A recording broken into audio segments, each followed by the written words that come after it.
En este capítulo sobre la acumulación originaria, Marx nos va a hablar de un poco el cuento capitalista de la cigarra y de la hormiga. Según esta fábula, la hormiga trabajadora que invierte, que ahorra, que tiene previsión del futuro, consigue pasar el invierno, mientras la cigarra, que se supone que es el obrero, que es un gastón y que solo piensa en el día a día, al llegar el invierno muere. Este cuento evidentemente tiene poco que ver con la realidad, pero refuerza esa moral económica que se asocia al capitalismo, la moral del ahorro, de la inversión. Aquí Marx nos va a hablar de cómo nació esta primera acumulación, es decir, cómo se consiguió una cantidad de dinero suficiente para que se invirtiera en la industria. Lo primero que rechaza Marx es la idea de que simplemente una cantidad de dinero, una riqueza, es puro capital.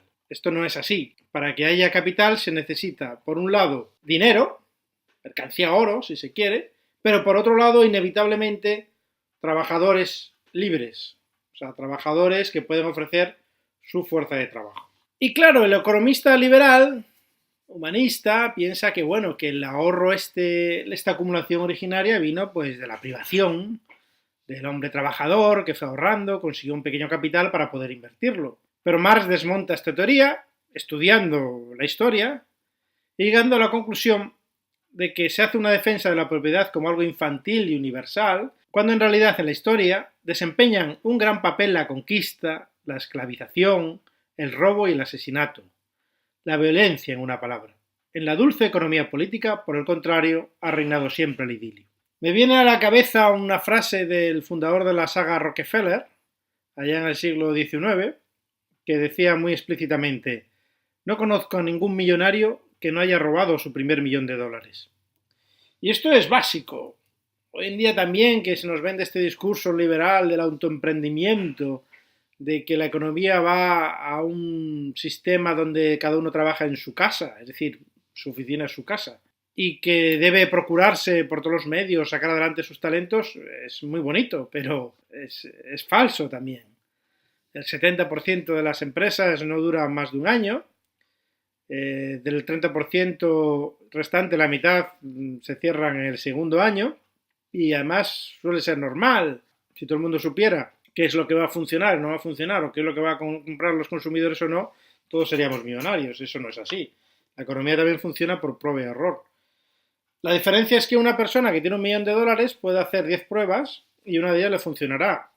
Los que no tenemos ni 10.000 euros, en una prueba nos lo jugamos todos. Si tenemos la suerte de acertar en ese 80% de posibilidades de fallar, luego nos dicen que somos unos cracks, pero tampoco es así. Dice Marx que el dinero y la propiedad no es capital. Han de darse dos clases muy diferenciadas. Por un lado, los poseedores de los medios de producción y por otro, obreros que se ven obligados a vender su fuerza de trabajo.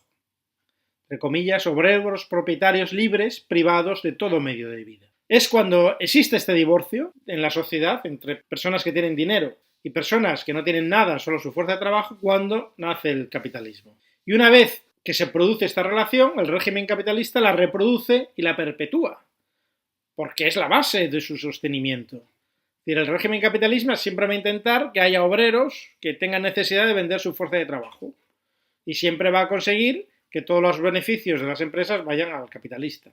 Volvemos a lo dicho antes por un comentarista del siglo XVIII. De nada sirve tener 10.000 acres de tierra y 10.000 cabezas de ganado y muchísimo dinero si no tienes obreros que le saquen provecho a todo esto. Y no habrá obreros que quieran trabajar por un salario si ellos mismos pueden trabajar para sí mismos y tener sus medios de vida fuera de ser un asalariado. Por tanto, el capitalismo exige, por un lado, capital, acumulación de dinero, pero también asalariados. Y es cuando se juntan estos dos cuando realmente surge el capitalismo y cuando se produce la acumulación originaria. Y esto sigue siendo así hoy en día. Nos han vendido la ilusión de la clase media, pero la clase media es una clase asalariada. La inmensa mayoría de todos nosotros no disponemos de rentas de las que poder vivir sin trabajar y nos vemos obligados a trabajar para sobrevivir. Independientemente del sueldo que tengamos, alto o bajo, somos una sociedad asalariada, fundamentalmente. Entonces el análisis de Marx sigue siendo válido.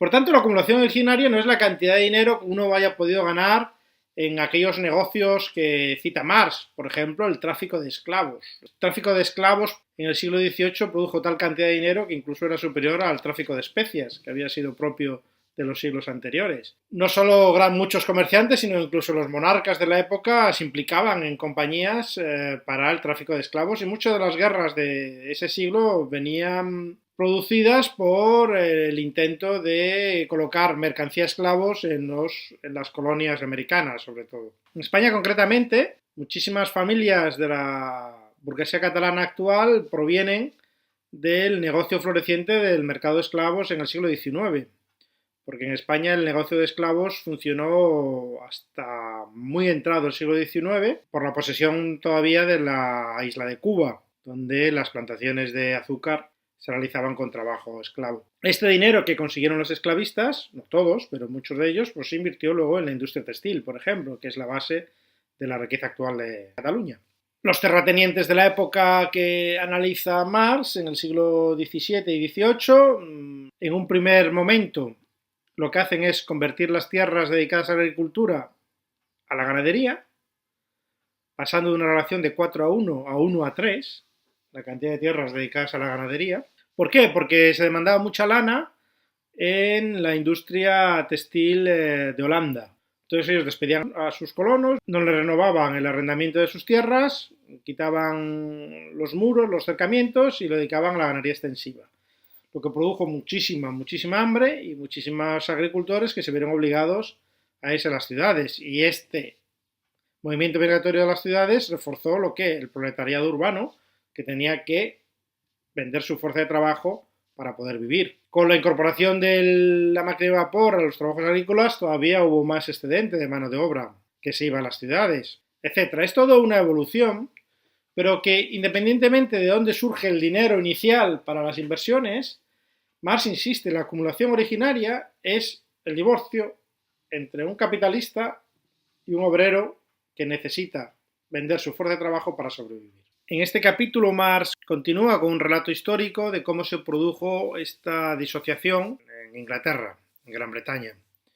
Por un lado, cómo van acumulando capital una serie de personas y, por otro lado, cómo se va generando este proletariado urbano. Es muy largo para poder resumirlo, pero en un párrafo nos lo viene a describir. Él resume así: la depredación de los bienes de la Iglesia, la enajenación fraudulenta de las tierras del dominio público, el saqueo de los terrenos comunales, la metamorfosis llevada a cabo por la usurpación, el terrorismo más inhumano de la propiedad feudal y el patrimonio del clan en la moderna propiedad privada. He ahí otros tantos métodos idílicos de la acumulación originaria, esto que se refería antes de que era un cuento idílico. Con estos métodos, violentos en su mayoría, se abrió paso a la agricultura capitalista, se incorporó el capital a la tierra y se crearon los contingentes de proletarios libres y privados de medios de vida que necesitaba la industria en las ciudades. El resto del capítulo es un resumen de todas las atrocidades que es capaz el ser humano por dinero, cómo puede esclavizar a sus semejantes, cómo puede condenarlos a la miseria, cómo provoca incluso a veces hambrunas simplemente para ganar dinero con el precio del arroz, cómo trafica con esclavos entre continentes, es decir, la historia universal de la infamia, que diría Borges. También nos explica cómo se van creando una serie de leyes que van en contra siempre del trabajador para favorecer a quien dicta esas leyes, que es la burguesía cada vez más imperante. Incluso en la Revolución Francesa crearon leyes contra los sindicatos, pues atentaba contra la libertad del patrono, la supuesta libertad empresarial del patrono. Un obrero del siglo XIX podía ser despedido en cualquier momento por su empleador, pero sin embargo, si él abandonaba la fábrica antes de que finalizara el contrato, pues podía incluso ser llevado hasta la cárcel por incumplimiento. En definitiva, que el propio sistema capitalista va reforzando mediante su superestructura jurídica y moral e intelectual sus propias condiciones de trabajo.